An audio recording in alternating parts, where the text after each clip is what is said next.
Welcome back to the Cook's Domain.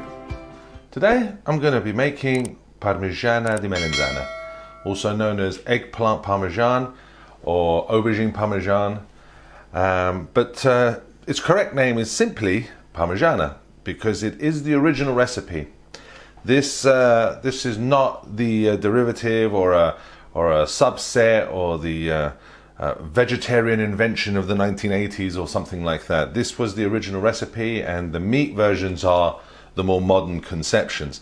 It's an old recipe going back a long time in Italy, and also originally not vegetarian, in that there is no meat in it. But when the Italian families and the restaurants would make their tomato ragu, that ragu would have been made with some sort of meats within it. So the tomato ragu itself wouldn't have been vegetarian, so therefore the rest of the dish wouldn't have been vegetarian. Now I can tell you that this is still sort of the case, at least in many households in Italy, but also in many restaurants. Restaurants will make large vats of a ragu, and they would use that for whatever dishes they're making that requires some sort of tomato sauce in their dish. And as we know, Italian food has a lot of things with tomato sauce in it. So if you ever go to Italy, just double check that if you're a vegetarian, just double check that the tomato ragu being used is specifically made for the Parmigiana, because there is a possibility that the dish isn't genuinely or authentically vegetarian. Okay, so first step, this is the first step that you need to do with this because it takes a little while, is to cut up our aubergines. What we're going to need for that is either a mandolin if you own one, where you can cut your slices, and you want them to be pretty uniform, I guess. I'm going to do the best I can with a knife, and I'll show you that. You're going to need a large bowl with water in it, cold water, and what we're going to do is with every slice we're going to put it into this cold water. Now this water needs to be salted. I'm going to put 2 tablespoons of salt in here, which is quite a lot of salt. But the purpose isn't for the aubergine to absorb the salt. That's not what it's going to do. The salt is actually going to absorb what the Italians call the bitter water inside the aubergine. Now, one of the most popular ways of doing it is to slice it, to put it on a plate or something that can drain, cover it with salt directly onto the aubergine, and then just keep doing that and add more layers and keep doing that and just let that sort of drain away. But I've more recently been doing this method, and I've found that it's a lot easier to do and works just as well. I've had much success with all my aubergines. First thing you want to do is cut off as much of this green stuff here on the edges, and then go straight down. Okay, so what I do is I try and find what is the flattest side of my aubergine, because it's kind of bulbous. Try and find a straight flat edge, and that's quite a straight flat edge there. And we're going to start from there. Now, it's recommended to do about 4 or 5 millimeters. I've done it at that thickness. I don't like it at that thickness. I think the aubergine just completely melts away into the dish, and you don't really feel like you're eating aubergine. So I do it more 8 to 10 millimeters, so between 0.8 and 1 centimeter, and that gives me these nice layers of aubergine in my Parmigiana. So yeah, goes just straight down, cut your first slice, and then just keep going roughly a centimeter, or just slightly under a centimeter, about 0.8. So you're looking at slices this kind of thickness, and what you want to do is get them straight into the water. Once you've cut your pieces, we're going to be left with a couple of these end pieces. Now this outside skin is quite bitter, and if you have a potato peeler, just peel as much of this away. Just try and leave a strip of it, and we can add that to the water as well. Okay, once we've sliced up our aubergines and we've got them in the bowl, as you can see they will float to the top. So I get a plate, I just put it right on top of that for there's a bit of weight just to push that down. But as you can see, it still holds it up. So here's the next part of the trick. We're going to get a bowl to sit that on top as well. Now on top of that, you want to get your fine mesh sieve, put that on top. Okay, so let's just move this out of the way for a second. What is all that about with the sieve, right? We need to drain the liquid out of our mozzarella or fior di latte, whatever you're using. The difference being fior di latte is basically mozzarella made out of cow's milk, and mozzarella. Real mozzarella is made with buffalo milk. So slice up your mozzarella. Now what I want to do is slice down the other way. And if you want, you can make them even smaller just by running a knife along like this. If you can get them into cubes, that's fine, but the shape's not that important. Having some big, some small is a nice unique feature within the Parmigiana. Okay, so once we've chopped up our mozzarella, we can now start getting it into the fine mesh sieve and let it drain. Now you might not think this does much, but it does a lot, and it's definitely something you need to do. Another way you can do it is just to wrap all of this into kitchen roll, kitchen paper, etc. But then obviously that soaks, and then you're going to have to re-roll it and re-wrap it and re-roll it and re-wrap it, so I don't do that. This is a much better way. So with that, we've got more weight on there as well, keeping all that down. And we're going to leave this for 1 hour. So while that's doing that, we can get on with our ragu. Okay, so while our aubergines and our mozzarella are doing their thing, we're going to do our tomato ragu. All right, so the ingredients we need for that are 1 onion, finely diced, 1 small carrot or half a large carrot, again finely diced. We're going to need a can of chopped tomatoes, 1/4 cup of tomato puree or tomato paste, and 500 milliliters of tomato passata. We're also going to be adding a little sugar, and then right at the end we're going to add some dried basil leaves. But if you have fresh basil, that's better. Only about 10 leaves, just chop that up. I don't have any, so I'm going to be using the dried. But right at the end, the traditional Italian recipe would have some meat in this. What they would do is sear some meats. Each region and every family has their own secret recipe to their ragu. But traditionally it would be some sort of piece of beef, some sort of pork, and some would also add some sausage in there, some Italian sausage, and they'll cook those in that sauce while it's made, and then at the end they remove that meat and then just leave the tomato ragu as a batch for them to use whatever they're going to use, and then those meats would be used in either in other dishes or as other preparations for the rest of the week or whatever they're doing. But we're not going to be doing that, so this is just the vegetarian version. Now if you want to try and reincorporate that meat flavors into this, then either buy a pork chop or a beef medallion type steaks, or just something that you can buy quite cheaply, just a couple of pieces. Me traditionally I would usually I would use like a pork chop and a beef steak medallion. So I'd have both of those in the pan. If you can get some Italian sausage, you can put that in the pan. You can also put some pancetta in the pan, and you would fry that off and sear that off and get color before we do what we're going to do now. So you would add those first into your pan, fry those off, you'd leave them in there, then you would carry on with what I'm going to do now. I'm just going to bypass that step completely and make this a vegetarian version. But that's what you would do if you wanted to reincorporate those kinds of flavors into the ragu, which you would normally and traditionally have. And we just want it on a medium heat. About a tablespoon and a half of extra virgin olive oil. Now we don't have to wait for this to get too hot, because we just want to soften and sweat our vegetables. So in go the carrots, and in go our onions. And then we just want to move it around, get them to coat in this oil. Okay, now we're getting a bit of a sizzle. What we want to do immediately is add a couple of pinches of salt.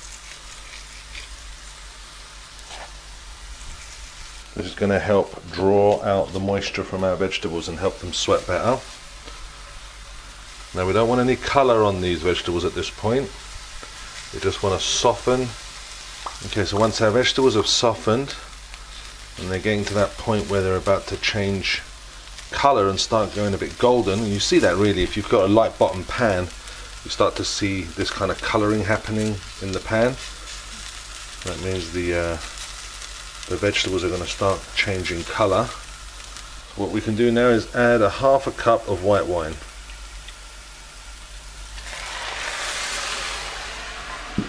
Now the wine is quite cool, so I'll bring the temperature down, but it won't take long for it to come back up.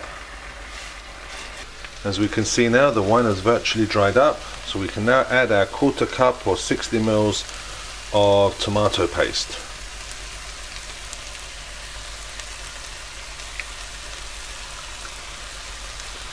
Spread that in, and we're just going to saute that a little bit, just for a minute or two.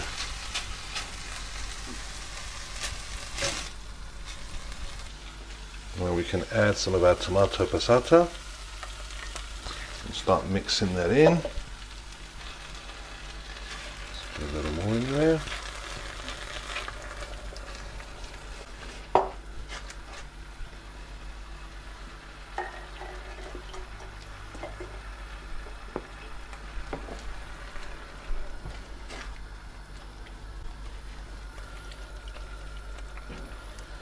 There we go.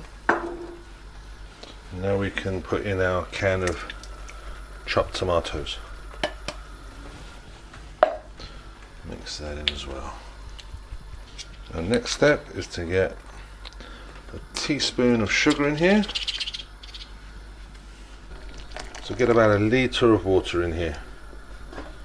Hot water. I'm also going to put a few grinds of pepper.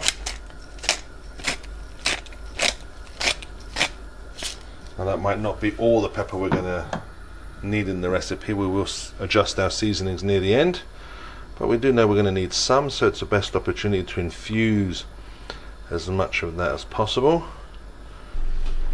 Okay, now that we've got it up to boiling, we can put the lid on. We want to turn our heat down to between medium and low, and we're going to leave it for at least 30-40 minutes, and we'll check on it.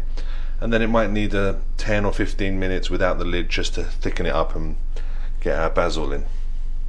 Okay, so it's been about 35 minutes.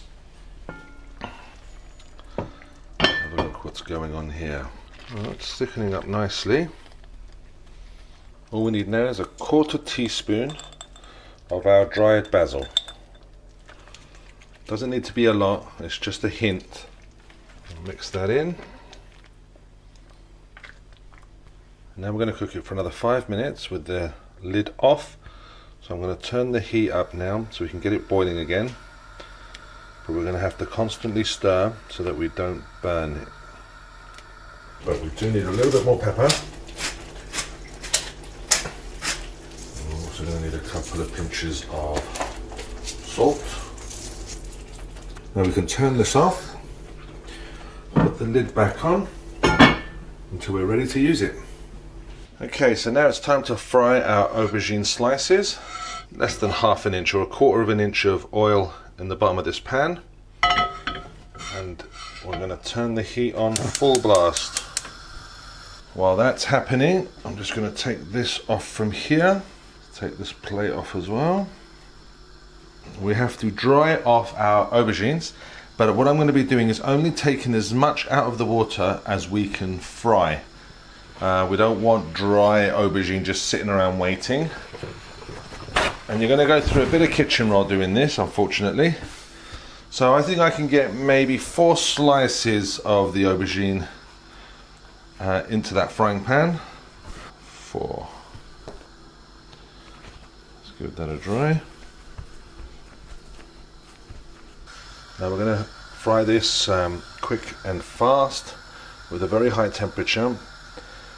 Because a high temperature doesn't allow the aubergine to absorb the oil, or not absorb it very much, because we want it to be dry but with a slightly crispy exterior.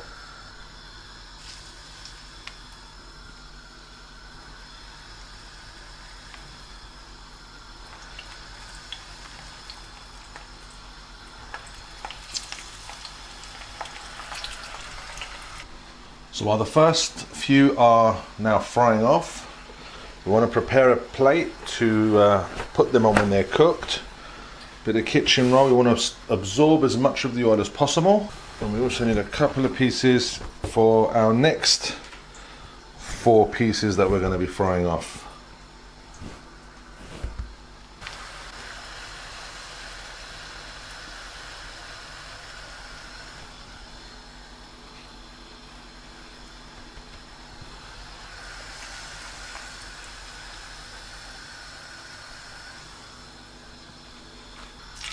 And we've got that lovely golden colour.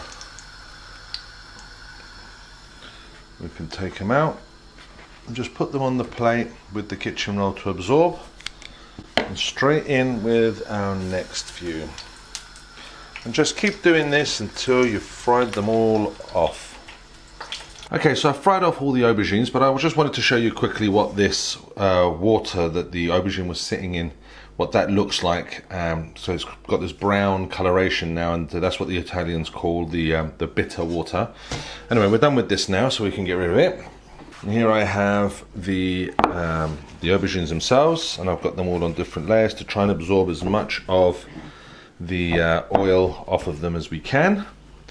You can, of course, grill these slices.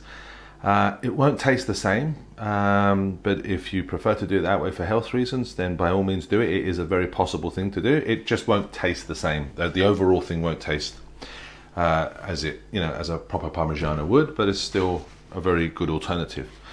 Okay, so it's time to build our Parmigiana. What we have is our tomato sauce, our mozzarella, our aubergines, and Parmesan cheese. We're going to use about 100 grams of Parmesan, and I'm going to be grating as we go along. First thing you want to do is get a very thin layer of our tomato sauce on the bottom. This is to make sure that none of the actual aubergine slices that we use stick to the bottom. But it's only a very thin coating, so just spread that around. Now what we're going to do is initially go in one direction, so I'm going to be going across for this one.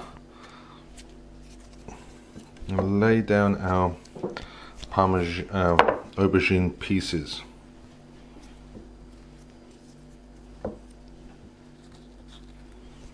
Put these strips on the side. A little sprinkling of the mozzarella. And then a grating of Parmesan.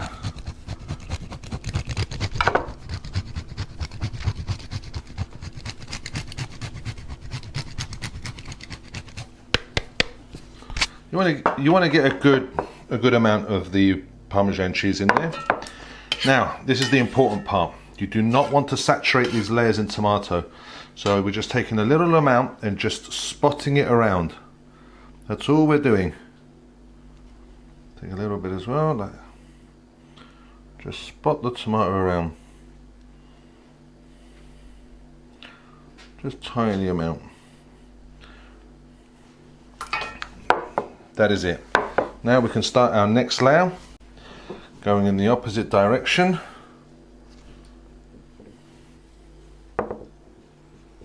There we go.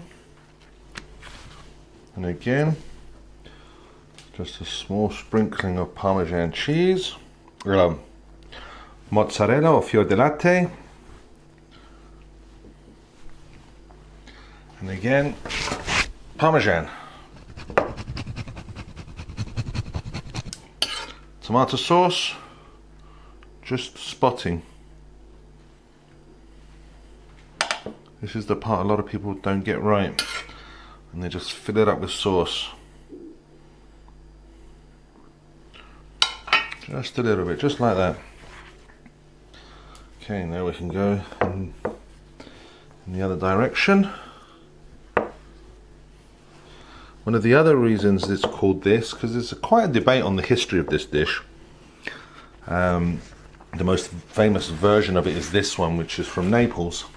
But obviously Sicily, which is the capital city, Parma, claims it also.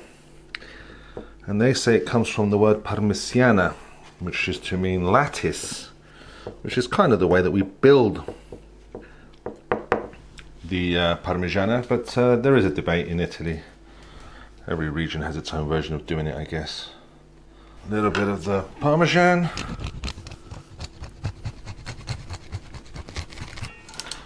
And again with the sauce, spotting.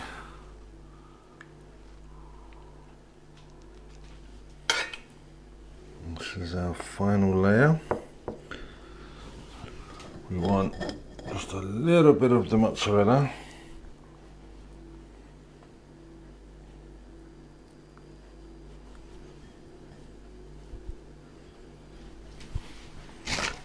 A little bit of the Parmesan also.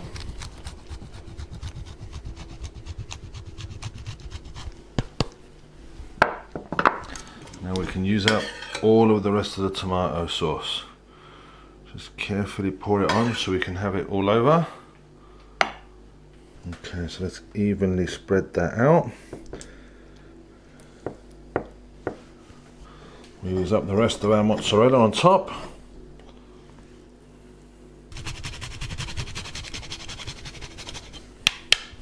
Nice liberal amount of our Parmesan. So here we have it, and it's ready to go into the oven. Set the oven to 180 degrees Celsius, preheat, and we're going to put it in for 30-35 minutes at most. Just keep an eye on it. We want to see the cheese melt and go a little bit golden in color, and it'll be ready, because pretty much this is already cooked. It's just a matter of bringing it all together and turning it from all these individual layers into one beautiful thing. Okay, so let's get it in the oven. And there we have it, our finished Parmigiana. All we've got to do is cut it out and give it a taste.